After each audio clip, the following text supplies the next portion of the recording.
Hi, everyone. So we're going to take a look back at the past 10 years of R.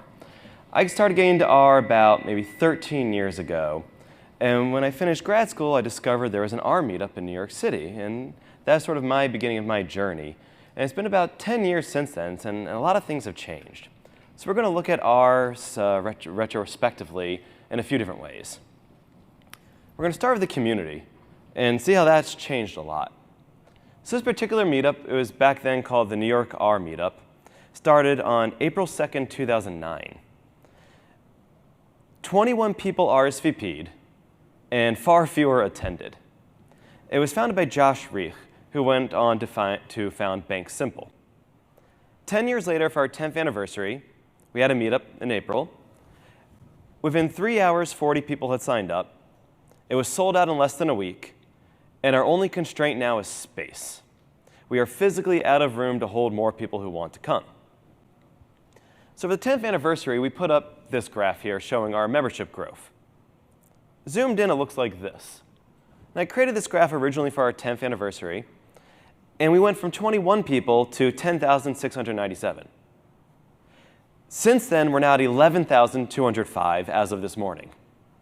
So about 1,000 people a year join the meetup. This is a picture from the first meetup. In fact, there might be someone in this room in there. And it was a small crowd, and we had a ton of space to work with here, because not that many people showed up. About 10 years later, it turned into this. We have a lot more people coming now, and we also take really epic selfies. So beyond the New York R Meetup, which I'm obviously partial to, which is, by the way, no longer called the New York R Meetup, it's the New York Open Statistical Programming Meetup, which is a lot of words because it's R and friends. It is a friendly community of many different open source languages. And around the world, this is a map. There's a great shiny app out there that's showing a map of all the different R meetups around the world. And as of this morning, there are 913 meetups with over 700,000 members. This did not exist 10 years ago. Something else that didn't exist 10 years ago was R Ladies. It's remarkable the growth that R Ladies has shown and the turnout they do for all of our events. And this map shows 186 R Lady groups around the world with over 62,000 members. It's amazing the growth of this community. It was not this large. So large, in fact, this morning, there's over 2,000 people in one room for this conference. Think about that. 2,000 people coming to a conference about R. So what about what goes with R, all the stuff that goes around it? The growth of CRAN has been amazing. I know it looks like a similar graph I showed before, but it's different data now. About 10 years ago, there were roughly 2,000 packages available on CRAN. There are now over 16,000 packages. There are 16,000 add-on packages to make your life better so you could use R better than you did ever before. So we really have to thank CRAN for this. CRAN has done such an amazing job of not curating our packages, but making them accessible to us and exposing them in a way that we could all get easy access to and know that they're good packages and they're secure packages. How we use R itself has changed drastically too. This is the old interface. Who remembers this interface? Right? It was awful. You entered code in one line at a time, and if you made a mistake, you had to start all over again. If you got sophisticated, maybe you wrote it in a text editor like Notepad++ or TextMate, then you copy and paste it into R by flipping back and forth. It was awful. We're all here at this conference. We all know we have RStudio now. It's so much better. It has a text editor built in. It shows you your environment, your files, your plots, and obviously a much-needed dark background. Otherwise, how do you have street cred at a coffee shop when you're programming? So let's take a look at the code, the old code versus the new code, then and now. Because life was much harder back then. I had to walk uphill in the snow both ways without save points. So as a convoluted example, we're going to look at how you can call multiple functions repeatedly in a row. We're going to take from a data frame the fourth row of the data frame using just the head and tail functions. I don't think you should ever do this outside of Bash, but it's just to illustrate a point.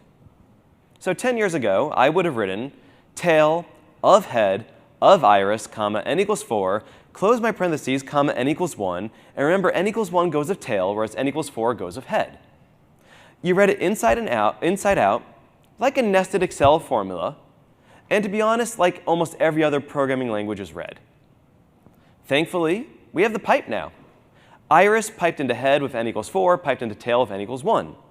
We can speak the code. We read it from left to right. It's very natural. But I don't think I need to convince anyone here of the merits of the pipe. So let's talk about working directories and paths. One of the toughest subjects I have when teaching. It is very hard to explain to people who've lived in a GUI world.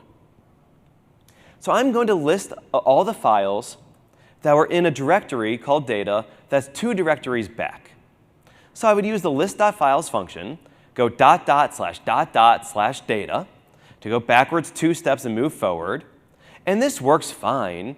But if I'm doing this in the console, it works one way. But if I'm using R Markdown, that's in a different folder, it has a different working directory, it works a different way.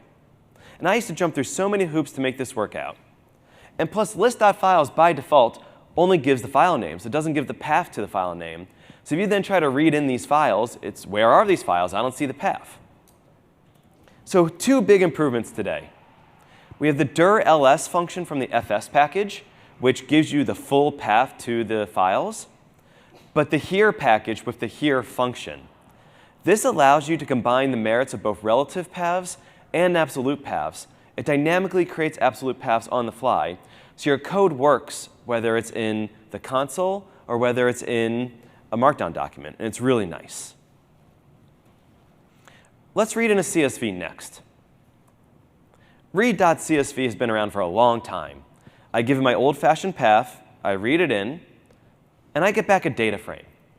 Of course, it's the data frame, so it tries to print out all the rows, all the columns. I don't know what the types of the columns are, and in particular, the text data. I don't know what that's going to be.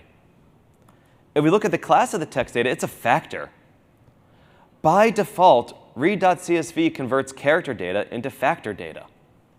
Unless you know to do strings as factors equals false, and you do it without typos, like you don't remember that it's strings plural and it's camel case. And I learned that argument way too late in my career. They did not teach that in grad school. So nowadays, we have read_CSV. You pass it in a file name. In this case, I use the here function to make it a nice path. And it prints out right away. It tells you the different column types you're getting. And it does not do strings as factors. It's by default turned off. We go to print it out, and we see it's a tibble, which is New Zealand for data frame. And it smartly just shows the first few rows, the first few columns. It shows the data types and has some other formatting niceties. And importantly, to stress it, it does not convert your characters to factors. It leaves them alone. So getting columns. Let's say we want to get a subset of the columns. Well, 10 years ago, I used the aptly named subset function. Give it a data frame, then you give it a vector of column names. Notice there are no quotes. It was an early days non-standard evaluation. And this worked on both rows and columns. But there's a problem. If you ever read the help menu for subset, there's a warning. It can have unanticipated consequences. How can they have that as a function and not expect it to work a certain way? So you say, well, you know what? I'll use square brackets. So you write out your data frame, square brackets, leave the first entry blank because you're taking all the rows. Then you pass in a vector of column names as characters, and you get your 2 columns. Awesome, right? And this syntax works just as well in a tibble. If you want to use square brackets, you can. And it will smartly just print out the first few rows because it is a tibble. But something I didn't learn in grad school was that if you give it 1 column, it returns a vector instead of a data frame. I never got taught that. So I had all this code like, oh, sometimes there's 2 columns, sometimes there's 1. It's a data frame. It's a vector. So I wrote all sorts of code to be like, take the transpose of my subsetting. Yeah, then it was a matrix, and it was disgusting. So not consistent, cost me hours and hours. So if someone had told me about drop equals false, I would have been fine. Why is that not the default? I know there's obviously good reason 30 years ago, but not anymore. So we look at our modern tibble, and we select a single column. It gives us back a one-column data frame. But if you want to set drop equals true for some reason, you can, which is not the default, and that's very important. Sensible defaults go a long way. But let's forget about square brackets. Let's use dplyr. We pipe our data frame into select, pass it the column names without quotes, and it's nice and easy to use. It's easier to write. If you select one column, you get back a one-column data frame as you would hope. If you want a vector, you could use pull to get that column as a vector, just like putting in a single name in square brackets does, which is confounding. And if you want to combine pipes and square brackets, you're more than welcome to. Square brackets is just a function that you can pipe into. You surround it with backticks, and it works like a function. Don't know why you'd want to do it, but you can. So let's now select a bunch of rows based on a logical condition.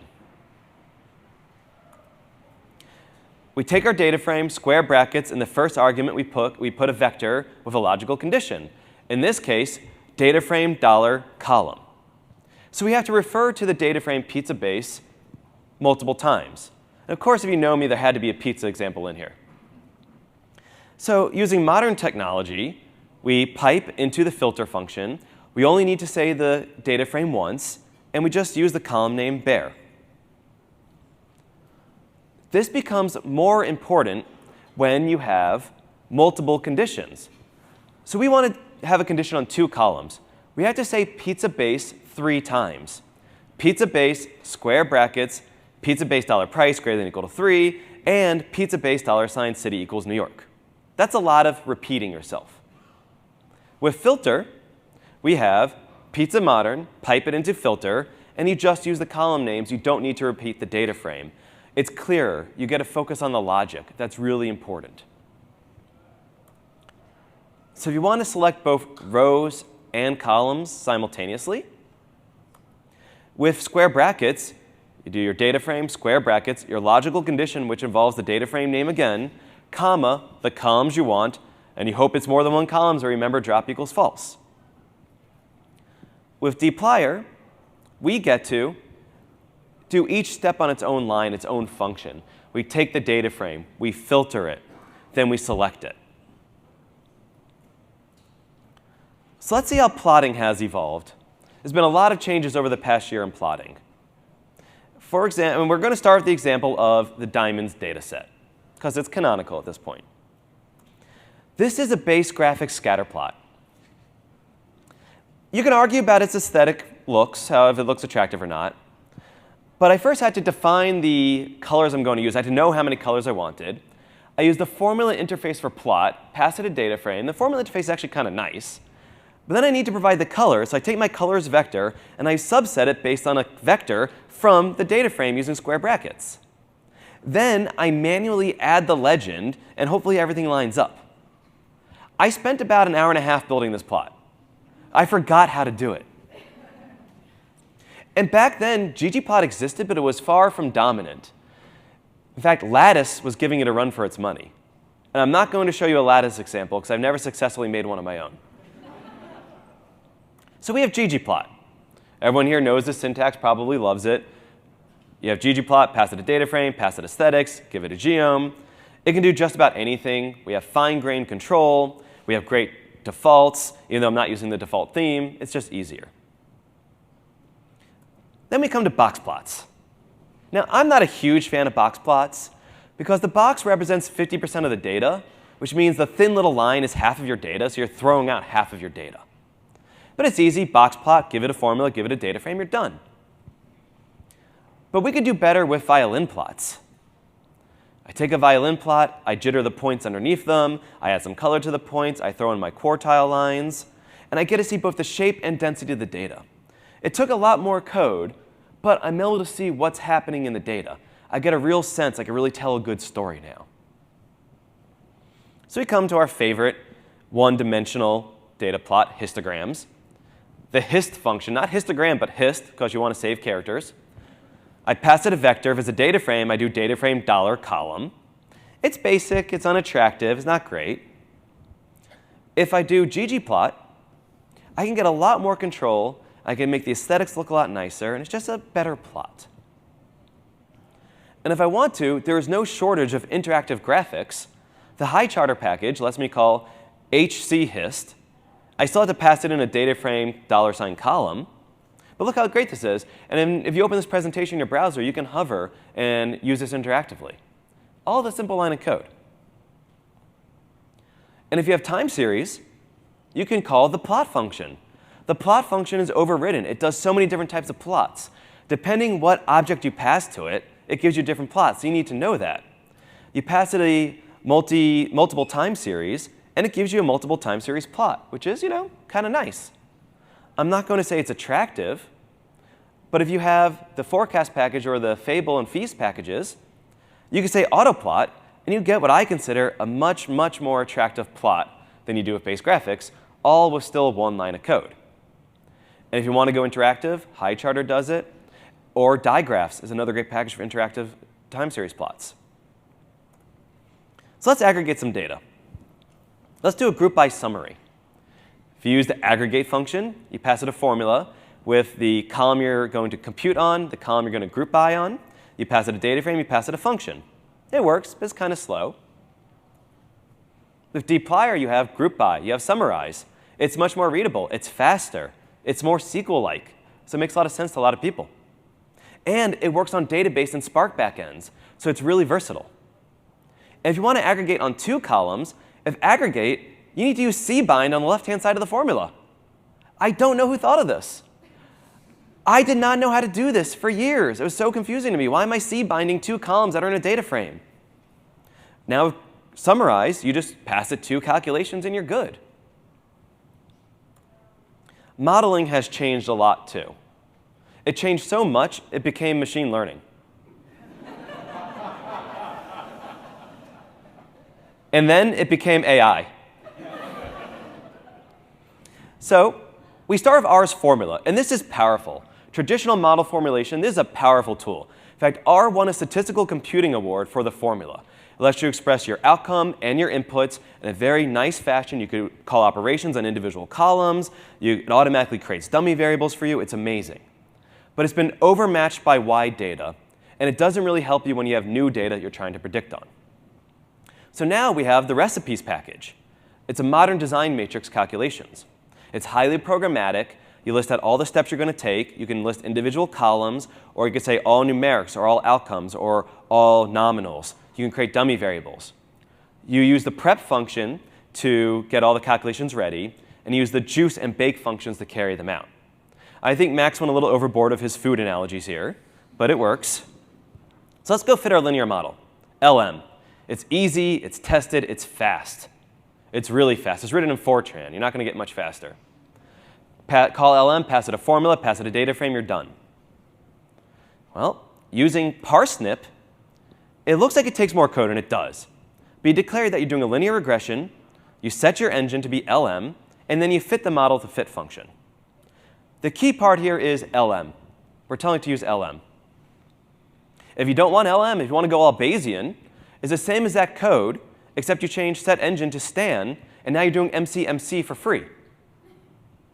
If your data is already in a cluster and you want to use Spark, just set it to Spark. It's that simple. If you want to do penalized regression, my favorite algorithm, you say set glimnet. If you want to do a neural network to do a linear model, you can, because a single layer neural network is a linear model. You just say set engine Keras. It's all the same. Speaking of neural nets, everyone's favorite algorithm. It's been in R for decades. The NNet function was written by Brian Ripley and Bill Venables. It takes a formula like LM along with a data frame. It only has one hidden layer, but you tell it the size of that layer, and you have a neural network. Today's neural networks take a lot more code. Now, it's amazing. We could use TensorFlow, but look at all this code it takes to do the same function as earlier. And you have to compile in place. You modify in place. It's a little weird for R users. But you can get, it's slower than the neural network in R, the base R, well, at the NNet package, but you can get much more complex relationships. Getting help has changed a lot, too. Sometimes you need some help. So back in the day, you might turn to the R help list, and you might get a gem like this. Once you appreciate that you have seriously misread the page, things will become a lot clearer. I'll let you guess who did that. Or you might be welcome to, or you might respond to that with, hopefully this one isn't in the manual or I'm about to get shot, scared face. It wasn't friendly. Nowadays, we have nice people like Mara on Twitter giving free advice, helping you out in the friendliest way possible. It's really amazing how much better it is today to get help. You don't have to be worried about someone flaming you in a mailing list. So a lot has happened in 10 years, quite a lot. And I've been thinking about my future in R and how I've welcomed the newest R programmer to my family. And that shirt is a baby-themed hex sticker. We take R seriously in this family. We have the Tinyverse, Messy R, Burp R, GG Poop. Yeah. And, he has lots of R t-shirts, and we match a lot. So thank you very much.